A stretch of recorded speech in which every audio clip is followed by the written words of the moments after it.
Hello అందరికీ. ఇప్పుడు నేను రాగి ముద్ద ఎలా తయారు చేయాలో చూపిస్తాను చూడండి. రాగి ముద్దకు కావాల్సింది ఒక కప్పు పిండికి 2 కప్పులు వాటర్ తీసుకోవాలి. దీనికి కొంచెం బియ్యం తీసుకోవాలి, ఒక గుప్పెడు. ఇవి తీసుకున్నాక వాటర్ 2 కప్పులు వాటర్ పెట్టుకున్నాం కదా, ఈ 2 కప్పులు వాటర్ బాగా మరగాలి. బాగా పొగ వస్తుంది. ఇప్పుడే దీనిలో ఆ బియ్యం వేసేయాలి.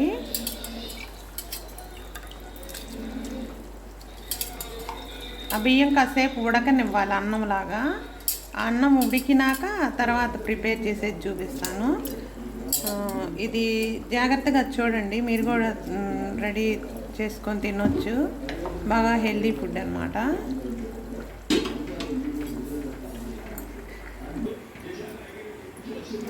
చెప్పాను కదా, ఇది బియ్యం కొంచెం వేసాం కదా, అవి హాఫ్ బాయిల్ అయినాయి ఇందాక. ఇది మొత్తం బాయిల్ అయింది. ఇలాగ బాయిల్ చేసుకోవాలి రైస్ని. దీనిలో ఈ వాటర్లో ఇప్పుడు సాల్ట్ వేసుకుందాము. ఇంకా అలాగే పిండి కూడా వేసేసుకుందాము.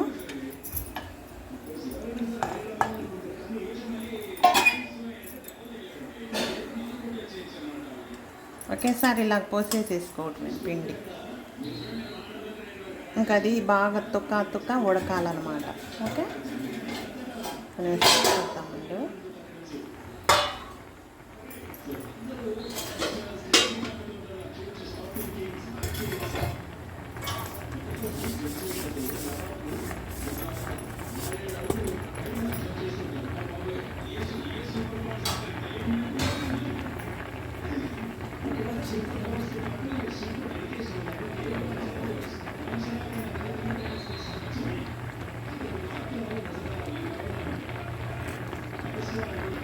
చూడండి ఎలా ఉడుకుతుందో. అది ఉడికేదంతా అలాగా కదిలీకుండా ఉంటే మొత్తం ఉడికిపోయిద్ది అనమాట. కదిలిస్తే ఉండలుగా అయిపోయిద్ది. ఇది ఇలా ఉడికిపోయిద్ది అనమాట. పొంగొచ్చి బాగా లోపల కూడా ఉడికిపోయిద్ది. అలా ఉండయిన దాన్ని కొంచెం మనం అట్ల కాడబెట్టి ఇలా చేసుకోవాలి. ఎక్కడన్నా పొడి పిండి ఉంటే అది కూడా ఉడికిపోయిద్ది అనమాట. అది ఎమ్మటే కదిలిస్తే పిండి ఉడకదు, అందుకోసమని ఎమ్మటే కదిలించకూడదు అనమాట. బాగా ఉడికినాక కదిలించాలి. ఎమ్మటైతే పిండి పచ్చి పిండి ఉడికిన టేస్ట్ ఉండదు కదా. ఇక ఇప్పుడు దించేసాము. ఇక కింద పెట్టుకొని ఆ కాలేదాన్ని బాగా మ్యాష్ చేసుకొని ముద్దొచ్చేలా కలుపుకోవాలన్నమాట.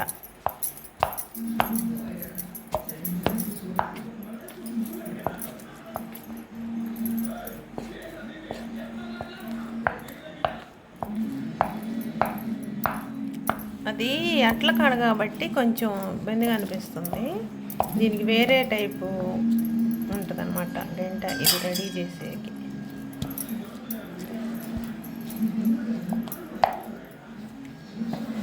ఇవి ముద్ద చేసేయి. ఆ వైట్గా కానీ వచ్చేది పిండి కాదు, అన్నము, వైట్ రైస్ ఇందాక వేసాం కదా, అది కూడా మెత్తగా అయ్యింది.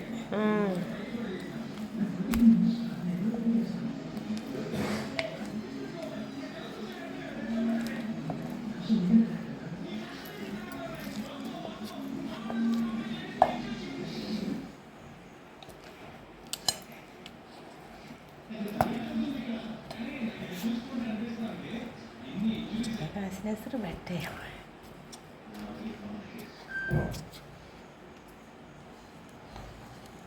ఎందుకు గట్టిగానే ఉండాలి అయితే ముద్ద.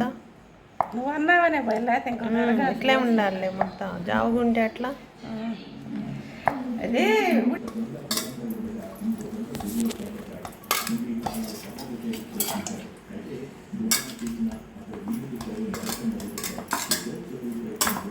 రాసి కూడా చేస్తారు.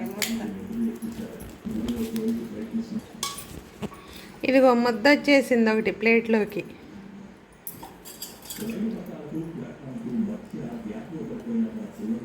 ఇంకో ముద్ద వేయమ్మా.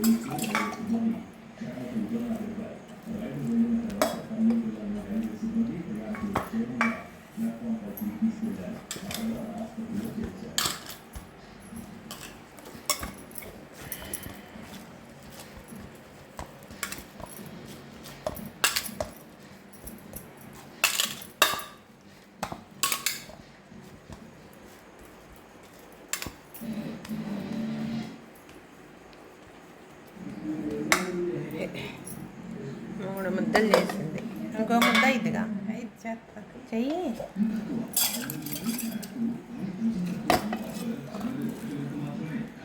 ఇది ముందు చేసిందా?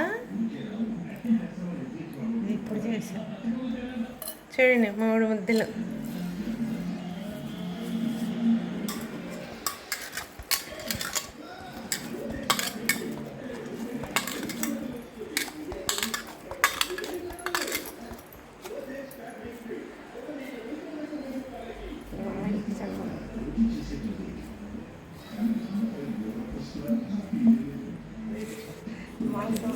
రెడీ అయిపోయింది.